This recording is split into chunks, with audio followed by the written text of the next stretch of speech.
Greetings. We conclude today the part 2 of the Bride Unveiled. We continue reading in Isaiah chapter 66, beginning in verse 16. For by fire, think Gog and Magog in the book of Revelation, and by his sword, think Armageddon, will the Lord plead with all flesh, and all the slain of the Lord shall be many. They that sanctify themselves and purify themselves in the gardens behind one tree, in the midst, eating swine's flesh, and the abomination and the mouse, shall be consumed together, saith the Lord. For I know their works and their thoughts. It shall come that I will gather all nations and tongues, and they shall come and see my glory. And I will set a sign among them, and I will send those that are escaped of them unto the nations, to Tarshish, Pool, and Lud, that draw the bow, to Tubal and Javan, to the isles afar off, that have not heard my fame, neither have seen my glory, and they shall declare my glory among the Gentiles.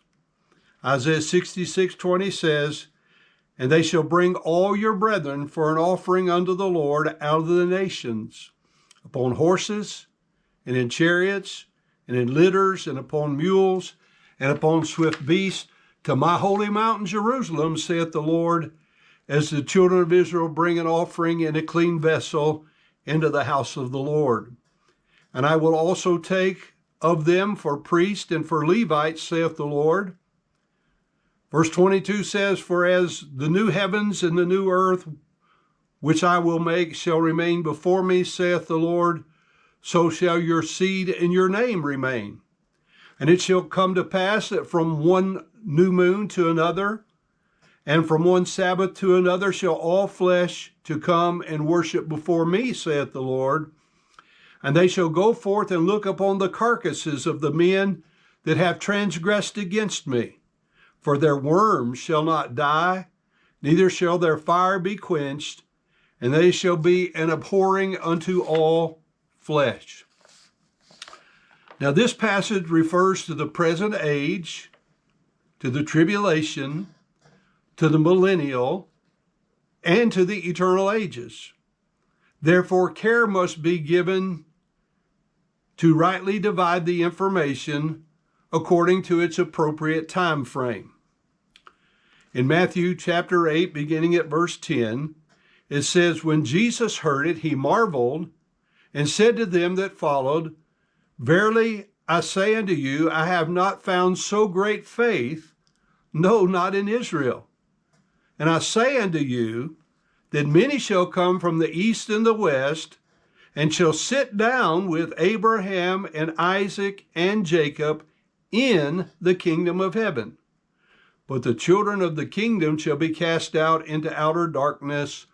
There shall be weeping and gnashing of teeth. In context, Jesus is commenting upon the faith of a certain Gentile centurion.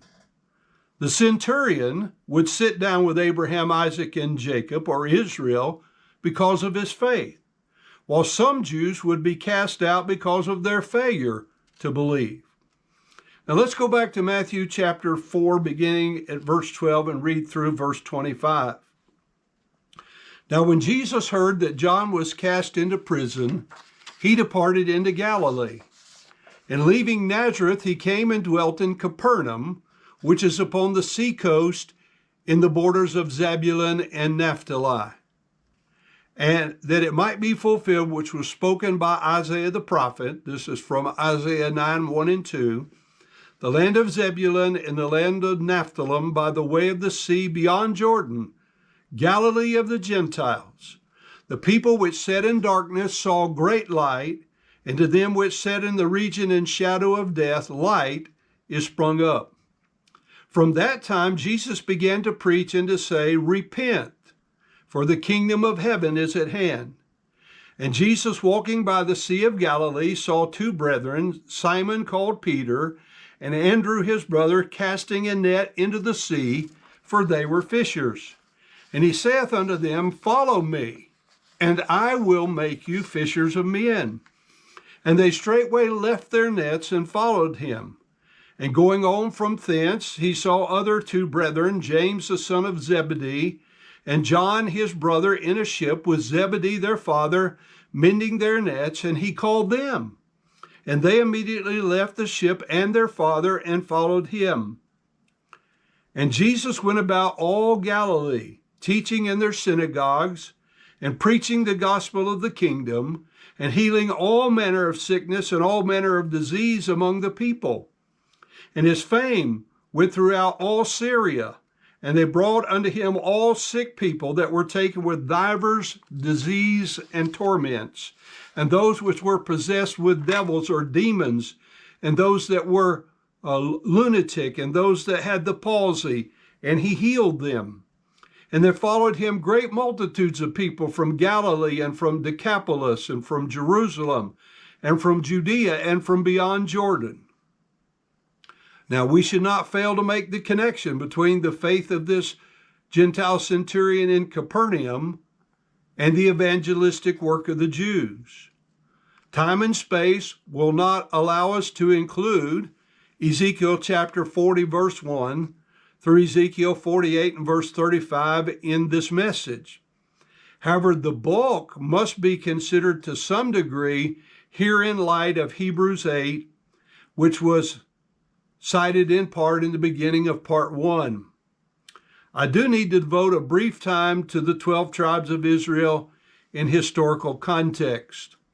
The 12 tribes of Israel are listed by birth order as Jacob or Israel blessed them in Egypt before his death in Genesis chapter 49. The birth order remains intact as the order of the ephod is established in Exodus chapter 28, verses 9 through 12. Exodus 28 and verse 21 refers to 4 rows of 3 stones, each on the breastplate of the high priest.